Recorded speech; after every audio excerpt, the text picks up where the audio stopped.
welcome back to the channel, you guys. Welcome back to Ironclad RC. I'm Big B. So today we're going to do a quick motor cleaning. I've been in motor cleaning mode here lately.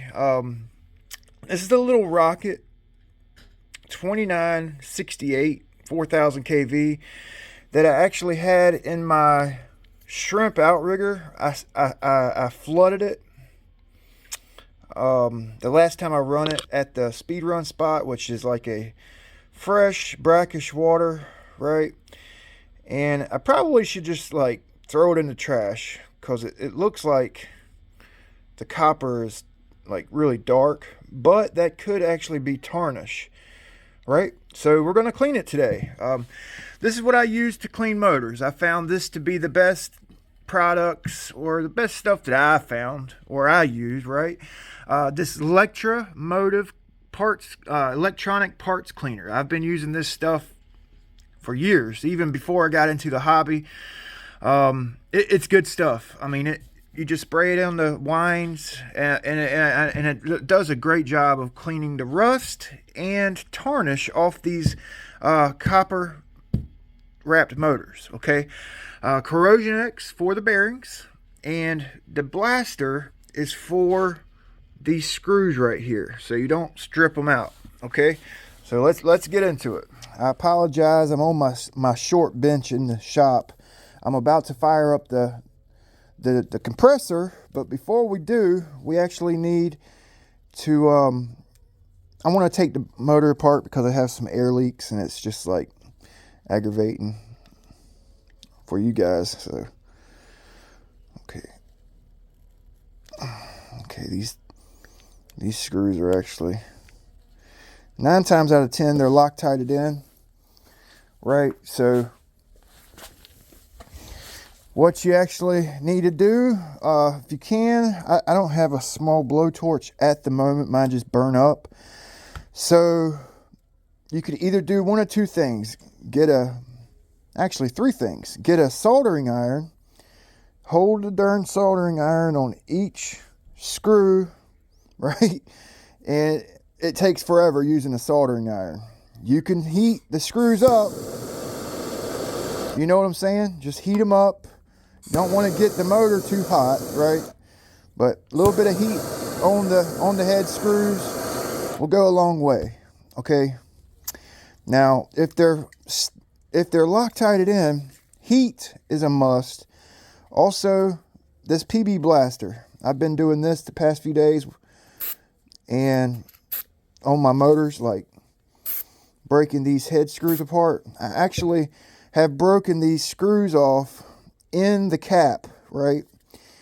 And have to either just not run the screw or drill it out and then retap it with a bigger screw, right? So this PB blaster, ever since I've been using the PB blaster on my screws, it's actually helped a lot. So this motor's never been broken apart. So let's give that PB blaster a couple seconds to do its thing here. I want to get the right size bit, like it needs to be the perfect bit for it, right? Put some pressure on it. Oh, I couldn't break it loose. I was scared to break them loose a while ago, so it's coming out.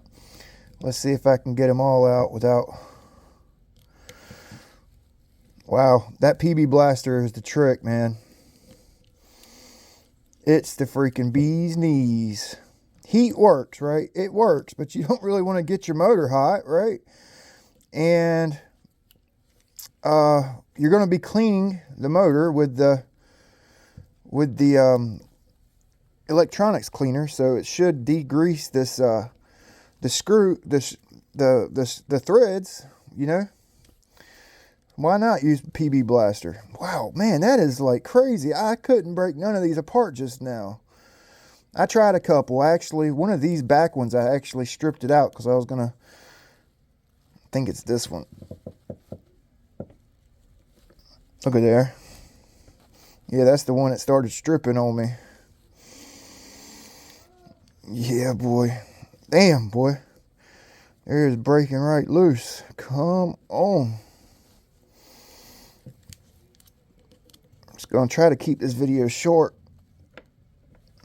Gotta put some pressure on it so it don't slip, because these little Phillips head screws are tough. So what I like to do, I'll just tap it out like that. This motor actually has some extra heat shrink on the wires. I'll tap it out like that. Let me get a pair of pliers.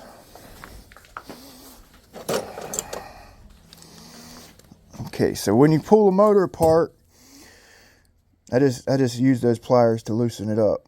Pulling a motor apart, what I like to do is I'll take the back end belt off first, right? I'll get this off. There's bearings in here, bushings, I guess I should say.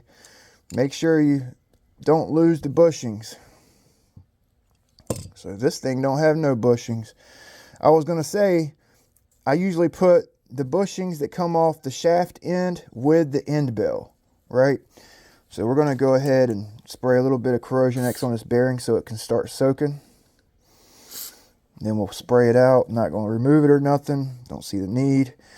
We'll go ahead and put some Corrosion X on this bearing. I've been using Corrosion X on my bearings for about 6 years, 5 or 6 years now, and it's actually been great. So this motor is really dirty. Like I said, I sunk the boat. I rinsed it out with fresh water, the shrimp outrigger. I rinsed the motor out with fresh water. That's about as far as I went after I sunk it, because I had a bunch of stuff going on at the time. So she's dirty. So that's what it looks like before. See those dark coils? That might be burnt coils. It might be tarnish. It's very deceiving when you run in that brackish, salty water. Even fresh water will do this to your motor. See the rust on the inside of the stator there? I guess that's what you want to call it. Then you got your copper wraps and all that good stuff. So this motor is pretty old. I've pushed this motor for a while. I actually have a new TP power for the shrimp rigger. So I'm just cleaning this out for you guys, right? So this motor don't have any shims whatsoever. It's kind of crazy. So usually you'll have a shim here, a couple flat washers, spring washers. Make sure you keep those washers separate and use the washers that come off of each side for that particular side when you reassemble. Okay, so this rotor's Kevlar wrapped. Looks like the Kevlar is wanting to wear out, so this motor might not be any good. So what we're going to do, we're going to fire up the compressor.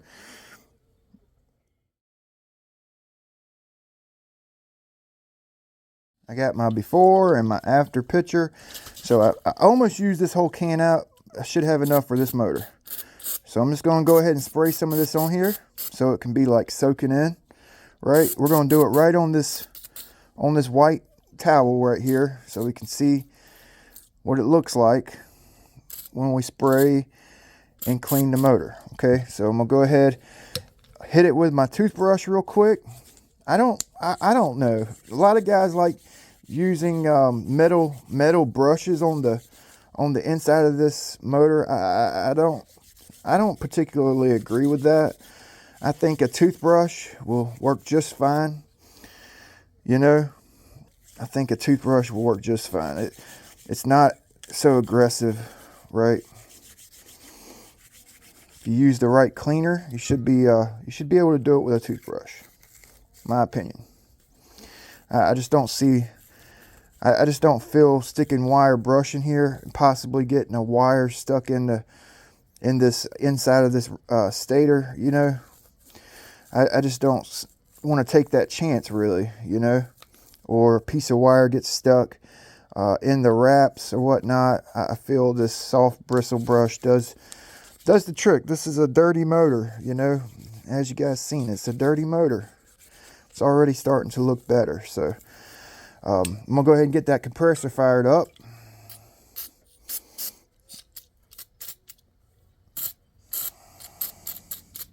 Okay, we'll let that sit.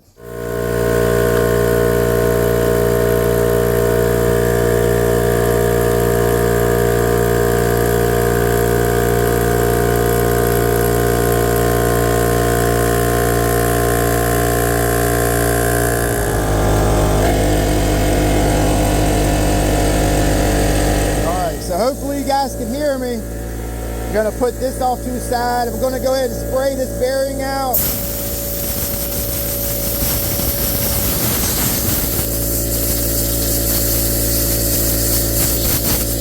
Okay, spray this bearing out.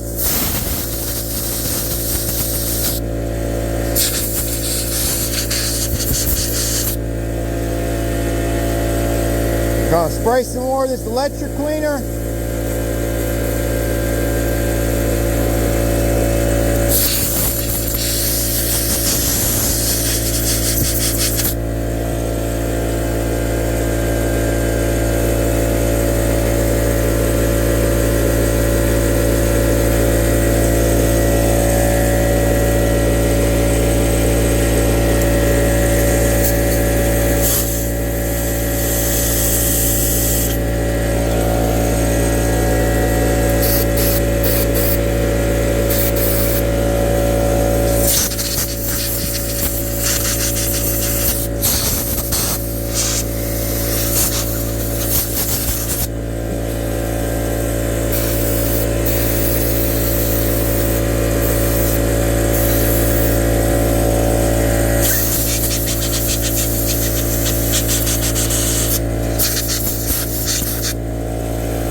Your bullets, hit it with this electric cleaner.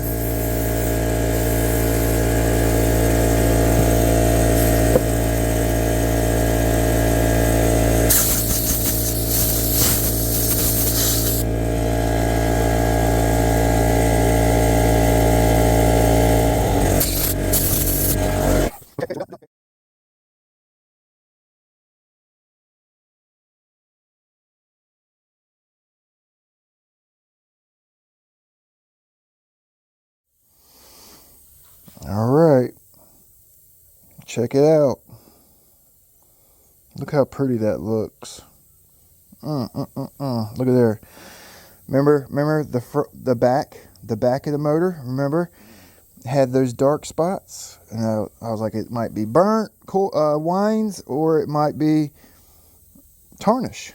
And turned out it was tarnish. This motor's perfectly fine. Other than the rotor. Right, so you guys see how this side of the rotor, it's kind of chewed up. This side over here looks pretty good. You see that? So that's telling me that I have a bad bearing, or two bad bearings, right? If your one side of your rotor has some scarring on it and the other side looks good, typically that's a telltale sign that you have a bad bearing. So this is Dawn in some water, right? So I basically just kind of wipe down. About all you can do with this. I wouldn't really put alcohol in this, or no solvent, you know. It's Kevlar, so I wouldn't think you'd want to put anything vicious on it, you know. Just kind of wipe it down with some soapy water, or maybe a degreaser or something, right? So this motor, it's still got a little bit of life left in it. The bearings probably need to be changed. So at this point, you basically put your end cap back on.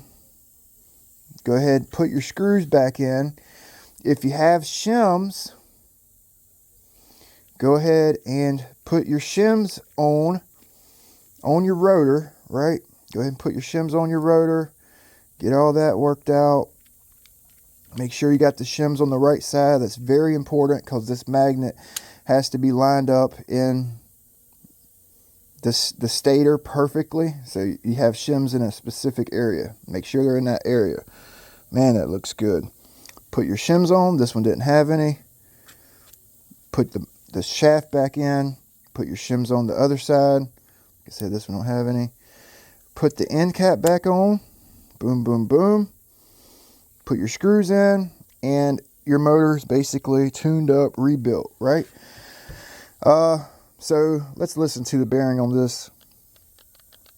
So I need to put some bearings in this motor. Is it worth it? I actually think I have a 2968 in the house that may actually have some good bearings, right? So I'm going to let you guys go, okay? Right now I'm just going to Loctite these in. Okay, go ahead and get you some Loctite and Loctite them in. I'm not going to Loctite mine because I'll probably go back in this motor before I run it again, you know, try to replace the bearings. Almost unbelievable how clean this motor got, right? It's actually kind of crazy. And it only takes you about 30 minutes to do it. This is the TP power motor that I got for the shrimp outrigger. It's a little shorter, it's 8 millimeters shorter. Basically the same wrap or wind count. Basically the same, lower KV. Actually, considerably lower, to be quite honest with you. So we're going to put this bad boy in the shrimp rigger. Okay, let's go, baby.